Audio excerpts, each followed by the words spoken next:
Hi, I'm Chellou Reynaldo. Ako po'y nakatira sa Antipolo. I'm 29 years old and been working sa BPO, actually. And I am the senior specialist in Taguig.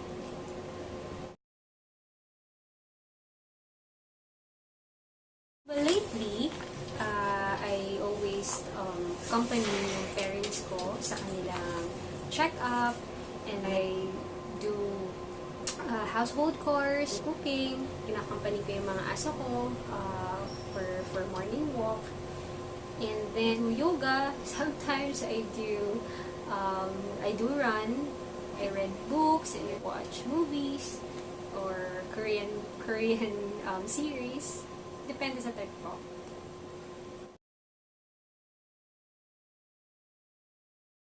Right now, they are good. Meron silang check-up almost every month. Diabetic sila and then hypertensive. My mother was recently suffered stroke noong August. So, but right now, she's okay. She's recovering from stroke. Nakakaya naman na niya yung paglalakad and yung mga normal routines ng isang tao. And of course, yung father ko naman is okay din.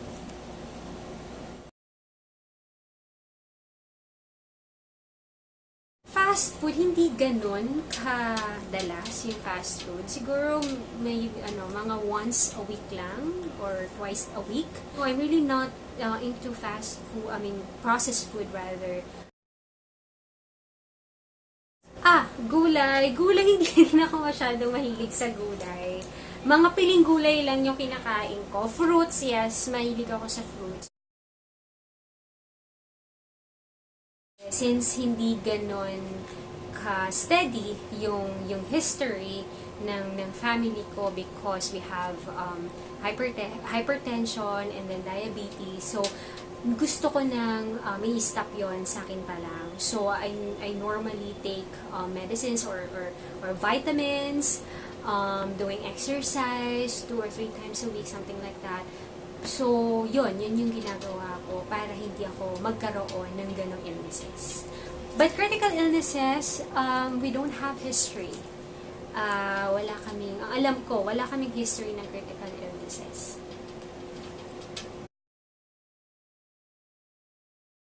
Hindi kami mayaman. So, if I'm gonna start counting kung ilang taon na akong nag-work, maybe since grade 5 pa. So, kailangan naming magtrabaho para may pambaon kami. Sa Santa Mesa pa kami noon, nagtatrabaho sa isang sari-sari or grocery store. So, after high school, hindi na kami kayang pag-aralin ng parents ko. So, I started working sa isang fast food chain. So, naging working student ako for 4 years, from first to fourth year hanggang college. And gladly, nakapagtapos ako. After college, nagtrabaho ako. So, if I'm gonna start on that, 9 years ako nagtatrabaho sa professional specialist. Since maganda yung HMO or yung health insurance, saan ako nagtatrabaho ngayon. So, dun naging madalas yung pagbisita ko sa doktor. I can't describe it eh. Siguro hindi lang siya nagpakaba, pero nagpaiyak at nagpaluhod sa akin.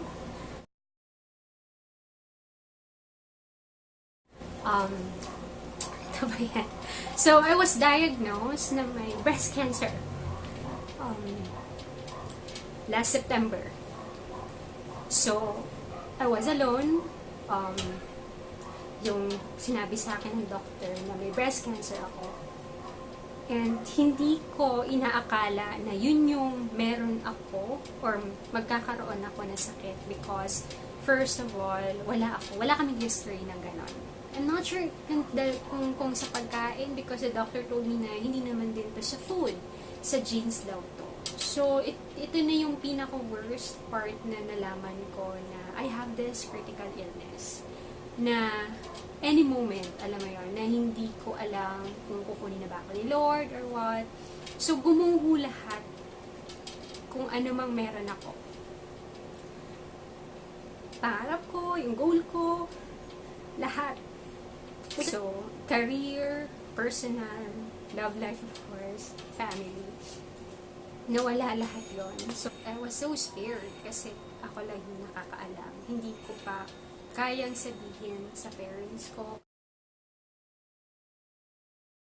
I think nag-start to nung August. Na-stroke yung nanay ko. So, during that time, medyo sumasakit yung right breast ko. Hindi yung normal na kirot lang. Naging recurring yung pagkirot. Nagpa-check ako. Nagpa-ultrasound ako. And then, I found out na may lumaki na isang cyst. Well, dati kasi nagpapacheck ako. Yung kailangan lang i-follow up to make sure na wala lumalaki na cyst. 2 years ago, benign ako lagi. Benign lahat ng result.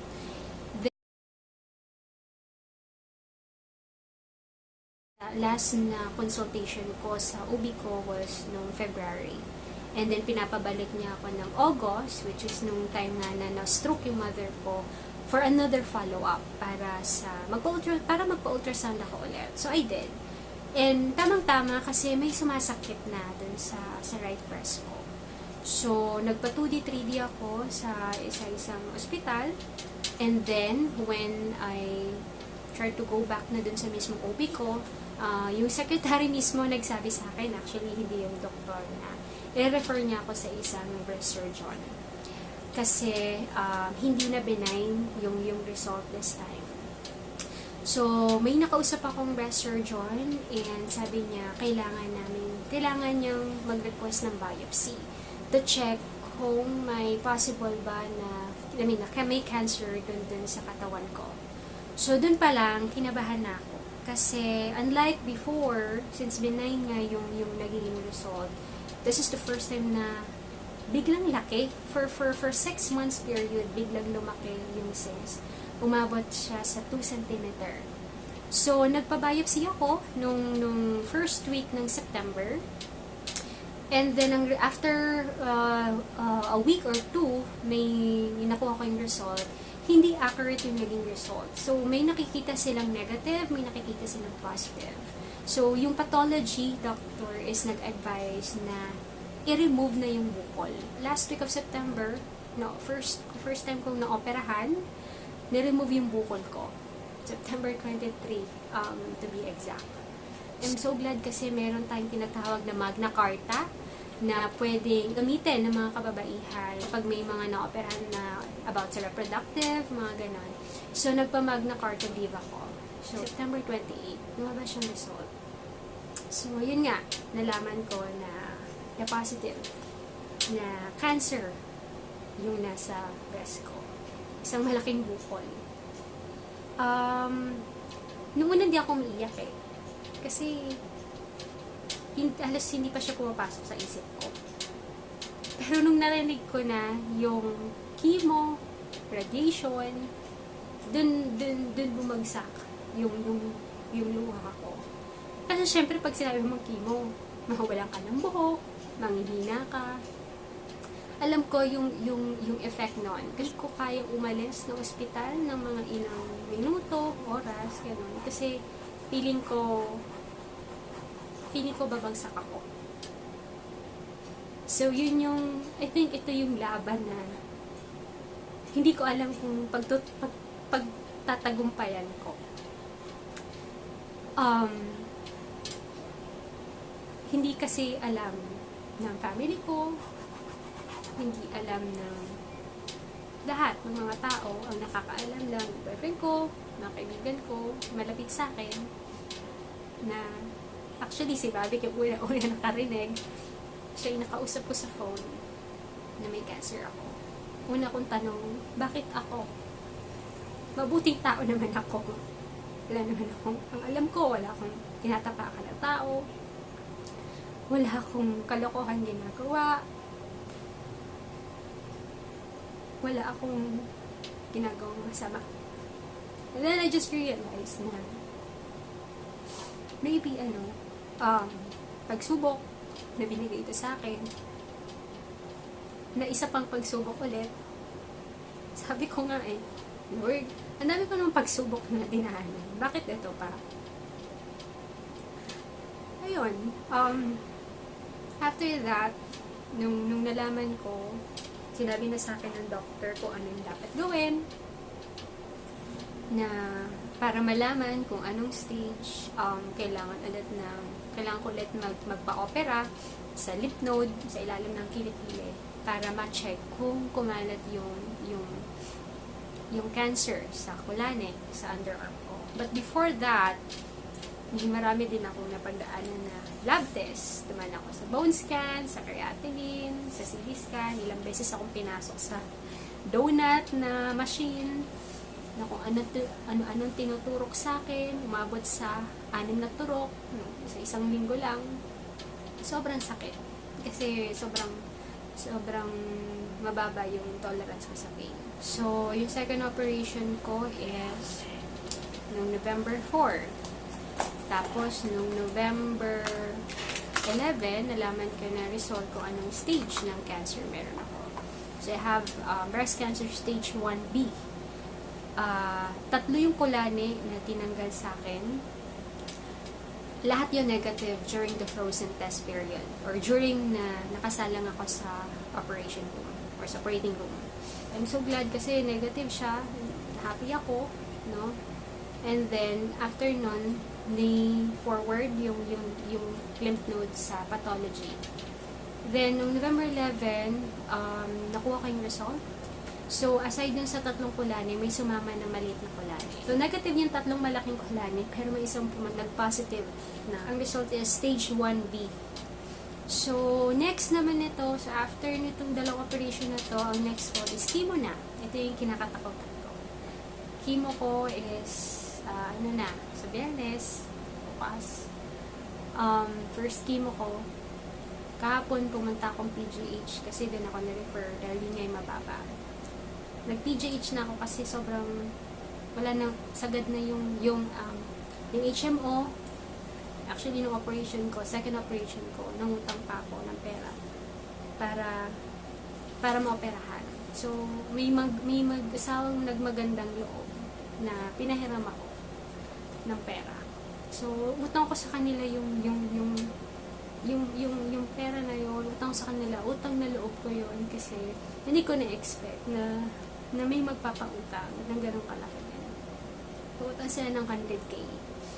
So, yung 100K na yun yung ginamit ko dun sa second operation ko. And I'm very, alam mo, sobrang kahit ganun yung nangyari, may mga mababait talagang tao. Yung doktor ko, chinarge ako ng sobrang less, pati yung anesthesiology, na hindi ko na-expect na yun yung magiging overall or yung total amount or magiging charge sa bill ko. So, may natira dun sa pera na inutang ko. Half, actually. Kasi half yung pera na nagastos ko lang. So, sobrang thankful ako. So, yung half ng pera na inutang ko is yun yung gagamitin ko para sa chemo ko bukas. So, yun yung nilakad ko kahapon. Halos magdamag ako nandun sa PGH sa Qualimed para mag-ask kung magkano yung ikikimo ko. So, ang sabi ng doktor is 2 part yung chemo. Yung isang part is 4 na session every 21 days. Ng around 7K yun. And then, after nun, every week yung second part.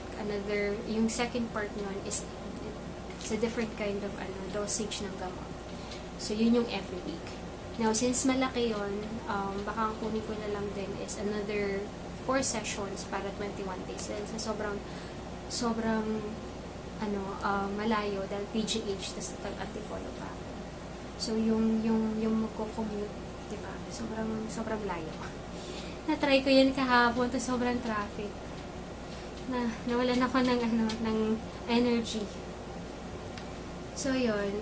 After ng chemo, matapos ko tong chemo for 6 months, radiation ako for 1 month. Yun yung everyday akong pupunta sa ospital para magpa-radiation. I think yun yung part na kailangan kong problemahin. Yung start ng chemo ko hanggang radiation. I'm really not into this kind of thing. Pero kakapalan ko na yung mukha ko, no? Ayun, kaya humingi ako ng gosh. Whew. Humingi ako ng tulong. Siguro, yun, unang-una pray. Na makayanan ko, makayanan ng family ko, nangyayari. Recently ko lang din nasabi sa kanila, actually, this week lang, November, kung ano nangyari sa akin. Kasi ang laki ng takot ko, baka tumaas yung pressure ng nanay ko, dahil kaka-stroke niya lang. And then, I think yun yung main concern namin. Yung pera, yung support na ma-receive namin, kasi hindi biro yung gastos talaga. Kasi alam ko naman na lahat naman tayo may kanya-kanyang problema. And as much as possible, ayoko talagang ano mo yun, ng ibang tao. But, kakapalan ko na talaga yung mukha ko. Na, kumatok sa mga puso nyo. Na, yung prayers and yung support na kaya nyo, yung bukal sa loob nyo. Also, para sa tulong ng pagpapagamot ko, nagbebenta kami ng leche flan, baka gusto yung umorder. Ayun, pantulong sa pagtimo ko at saka sa nexus yung radiation. So, alam ko, sasabihin nyo, nabati ako, nag-ask ng tulong sa PCSO, meron namang iba. Oo, meron naman. Yun po yung gagawin din ko namin na mag-ask sa mga government institution. Pero alam nyo naman yung hirap. Naranasan ko na rin kasing magpila sa PCSO nung sa lola ko. Sobrang hirap. Sobra. As in, alas 2, alas 3, kailangan pumila ka na para lang humingi ng tulong. Which is, kung wala talaga, yun na laging gagawin ko. Pumila sa PCSO. Yung mga may extra na may na kung gusto tumulong. Kung gusto lang naman. Kung hindi, okay lang naman din sa akin. Siguro prayers, pwedeng. I mean, kailangan namin. Kailangan ko yun. Kailangan lang. Kailangan ko yun. So yun, be grateful. Be happy.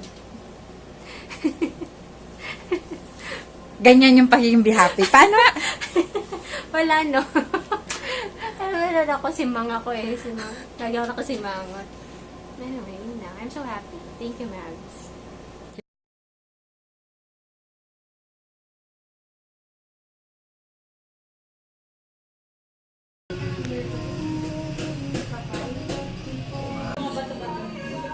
Yun. Ano po yun? Dinidesign lang talaga. Oh my God! Papa here. At least we still have it here with you. Tumbo naman yun.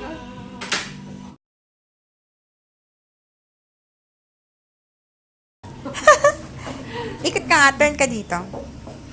Yan, masabi.